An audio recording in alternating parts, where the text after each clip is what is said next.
ఆదికాండము 22వ అధ్యాయము చదువుకుందాం.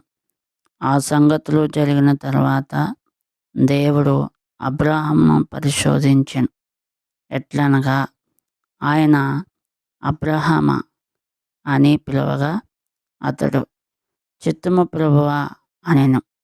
అప్పుడు ఆయన, నీకు ఒక్కడైయున్న నీ కుమారుని అనగా నీవు ప్రేమించు ఇస్సాకును తీసుకొని మోరియా దేశమునకు వెళ్ళి అక్కడ నేను నీతో చెప్పబోవు పర్వతములలో ఒకదాని మీద దహన బలిగా అతని నర్పించుమని చెప్పెను. తెల్లవారినప్పుడు అబ్రహాము లేచి తన గాడిదకు గంత కట్టి తన పనివారిలో ఇద్దరిని తన కుమారుడగు ఇస్సాకును వెంటబెట్టుకొని దహన బలి కొరకు కట్టెలు చీల్చి లేచి దేవుడు తనతో చెప్పిన చోటికి వెళ్ళెను.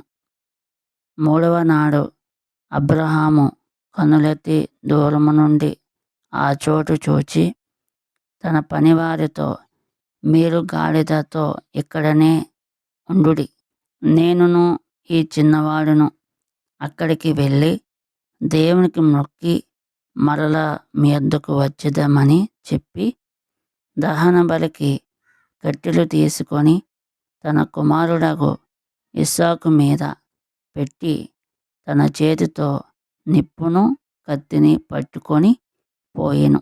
వారిద్దరూ కూడి వెళ్ళుచుండగా ఇస్సాకు తన తండ్రి అయిన అబ్రహాముతో, నా తండ్రి అని పిలిచెను. అందుకు అతడు, ఏమి నా కుమారుడా అనెను.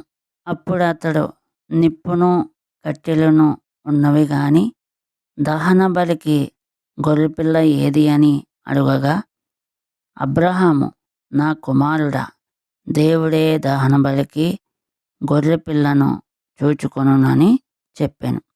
అలాగూ వారిద్దరూ కూడి వెళ్ళి దేవుడు అతనితో చెప్పిన చోటికి వచ్చినప్పుడు అబ్రహాము అక్కడ బలిపీఠమును కట్టి కట్టెలు చక్కగా పేర్చి తన కుమారుడగు ఇస్సాకును బంధించి ఆ పీఠము పైనున్న కట్టెల మీద ఉంచెను.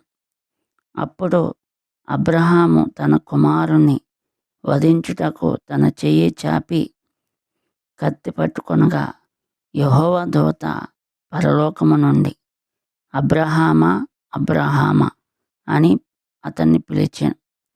అందుకు అతడు, చిత్తము ప్రభువా అనెను.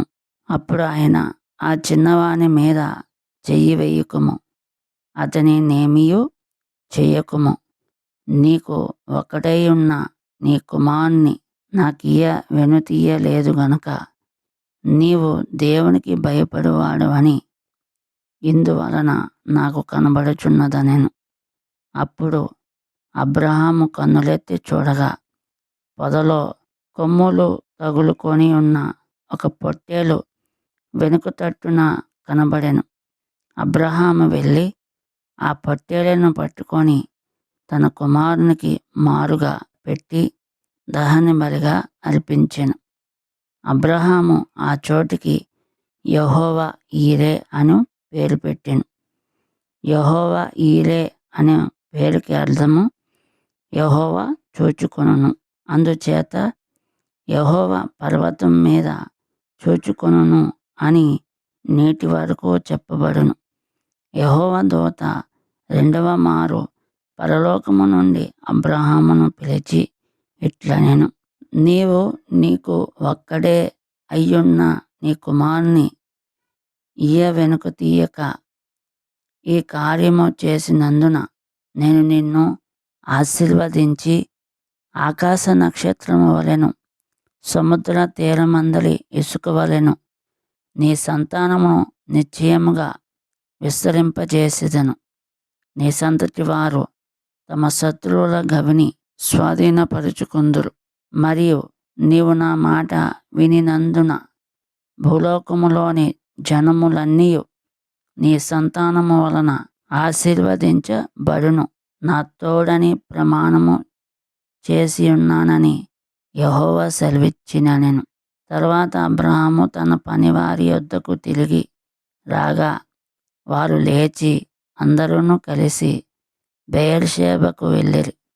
అబ్రహాము బెయేర్షెబాలో నివసించెను.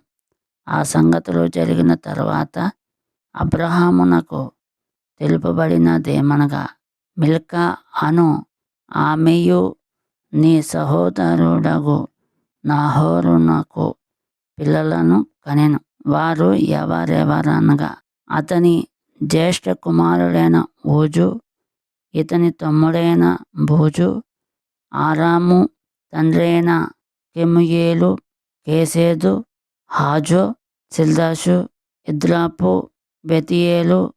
బెతూయేలు రిబ్కాను కనెను.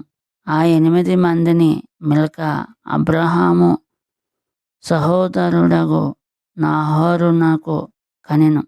మరియు రయూమ అను అతని ఉపపత్నియు తెబహును, గహామును, తహషును, మాయకాను కనెను.